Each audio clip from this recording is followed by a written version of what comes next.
wankangalina Elias ne Sebintu ate nkoko za Namutala tezidukirwa tali wa lubulwe naye wamma bakuwulira nti omuddo gw'omulusambu gusisinkanye endira bato oyinza okugamba nti bino bya maziri banonga gonja omwokere mu Sasa kiziri bano kyennyini nga gonja omwokere mu Sasa sijja kwogera maziri banonga mu byawo nga nti ekibi kigwana wala nze mu Nabusiro kantukire ku nsonga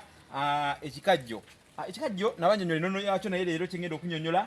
ennyingo z'ekikajjo tuzaawulamu ebiti bisatu tulina eza wansi ezisooka tulina eza wakati n'ezino waggulu kati kimanyikiddwa nti zino eza waggulu zino zote ziwooma bulungi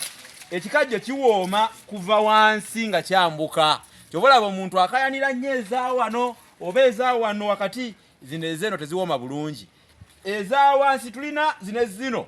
ze bayita enjaya ezitawooma bulungi eza waggulu eza wakati ze bayita eza bbandwe eza wakati zitibwa eza bbandwe ate eza wansi eri zo tuziyita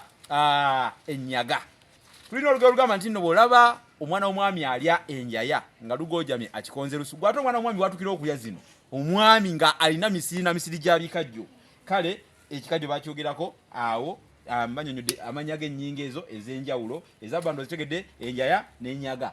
ngenda komako wano lwayiro naye ekimuli ky'ekikajjo kuno tekiriiko ekikajjo okuleeta ekimuli wama kiba kikuze ekimuli kyakyo tukiyita nabankema